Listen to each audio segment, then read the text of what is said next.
ఏం జరుగుతుంది రాజు ఇక్కడ? బంటిని కిడ్నాప్ చేయాల్సిన అవసరం ఎవరికి ఉంటుంది?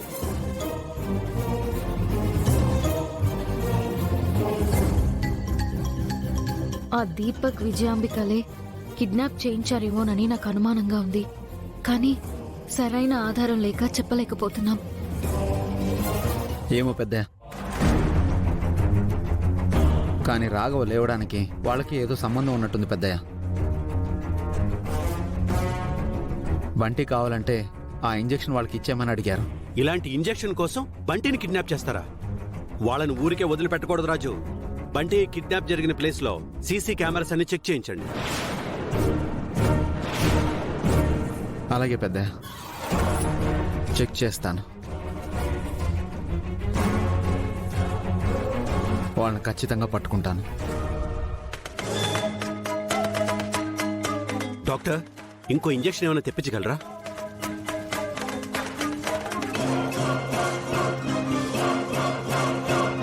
ఇంజెక్షన్ తెప్పించగలం సార్, కానీ ఇప్పుడు మళ్ళీ వెంటనే ఇంజెక్షన్ వేయలేం.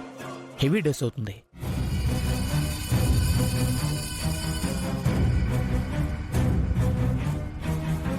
మినిమం 1 మంత్ అయినా గడవాలి.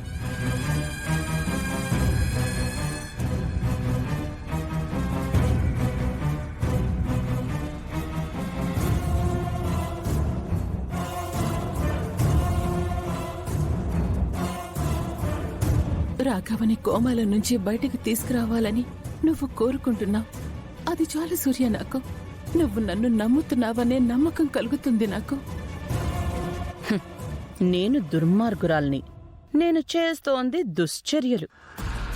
ఆ దుశ్చర్యల్ని తిప్పికొట్టడానికి దేవుడు సూర్య రూపంలో వచ్చాడు అన్నావు. చివరికి ఏమైంది? ఓకే డాక్టర్, అప్పుడే తెప్పించండి. Sure sir.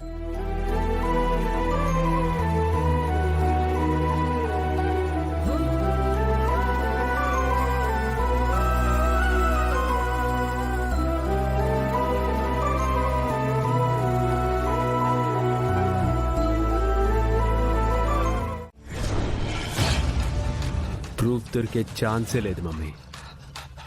వాళ్ళకి మన మీద ఉన్న అనుమానం అనుమానంగానే మిగిలిపోతుంది. వాళ్ళు మనల్ని ఏమీ చేయలేరు. కిడ్నాప్ జరిగిన ప్లేస్ లో సీసీ కెమెరాలు చెక్ చేయమన్నారంట. ఒకవేళ అందులో కనపడితే? కనపడదు కోమలి, ఎందుకంటే అక్కడికి నేను అసలు వెళ్ళలేదు కదా. కిడ్నాప్ చేసిన వాళ్ళు వాళ్ళ మొహాలకి మంకీ క్యాప్ వేసుకున్నారు. కార్కి నెంబర్ బోర్డు కూడా లేదు. ఇంకా వాళ్ళని ఎలా గుర్తుపడతారు? ఏ కారాన్ని పట్టుకుంటారు?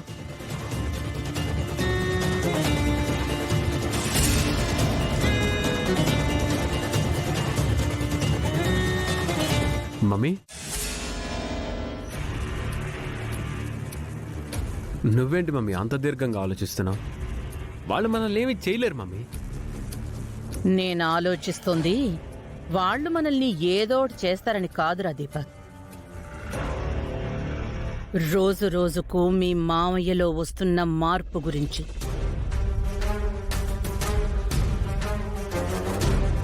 ఎలా ఉండే మీ మామయ్య ఎలా అయిపోయాడు? సమయానికి ఆ ఇంజెక్షన్ టైంకి వెళ్లకుండా ఆపాం కాబట్టి సరిపోయింది. లేదంటే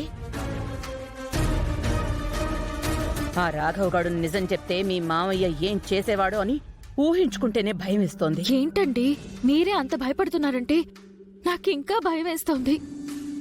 ఎక్కడో ఉండేదాన్ని డబ్బాస చూపించి ఇక్కడికి తీసుకొచ్చారు. ప్లీజ్ అండి, నన్ను వదిలేయండి. మీరు డబ్బులు ఇవ్వకపోయినా పర్వాలేదు, నేను ఇక్కడి నుంచి వెళ్ళిపోతాను. ఎందుకంత భయపడతావు? మేమున్నామని చెప్తున్నాను కదా. నీకేమైనా అవుతుంది అంటే ఒక క్షణం ముందైనా నిన్నిక్కడి నుంచి తప్పించేస్తాను. ఊరికే వెళ్ళిపోతాననుకో. ఇంకోసారి అలా అన్నావంటే నేనే నిన్ను చంపేస్తాను.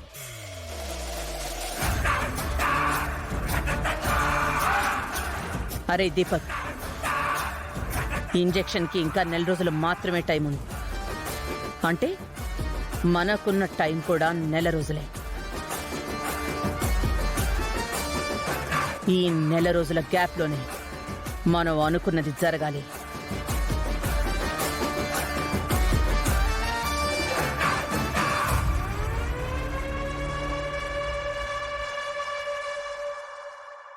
కోమలి,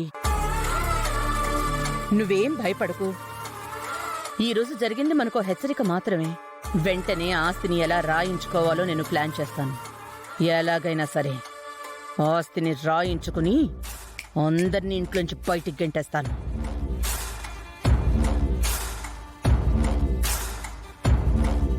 ఇంత ఆస్తి సొంతం అయ్యే అమ్మా అమ్మా అమ్మా రూపా, ఏంటమ్మా నువ్వు ప్రెగ్నెంట్ అన్న విషయం మర్చిపోయావా?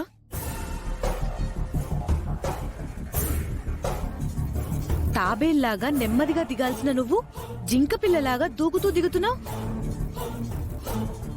అసలు నువ్వు ప్రెగ్నెంట్ అన్న విషయం నీకు గుర్తుందా?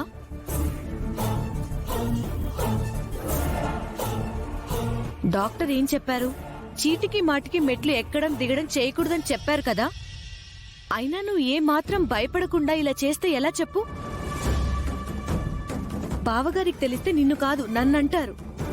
అయినా నీకేదైనా అవసరమైతే నన్ను అడగమని చెప్పాను కదా. అసలు నేను ప్రెగ్నెంట్ అనే విషయం మీకు గుర్తుందా పిన్ని? రాత్రెప్పుడో పాలు తాగాను. ఇప్పటి వరకు ఏమీ తినలేదు. నాకు చాలా ఆకలిగా ఉంది, అందుకే వచ్చేసాను. అయ్యయ్యో, ఆకలిగా ఉందా? రామ్మా అలా కూర్చో, ఇప్పుడే నీకు పాలు వేడి చేసిస్తాను. పాలొద్దు పిన్ని, కాఫీ పెట్టివ్వండి. అలాగే అమ్మా, రా.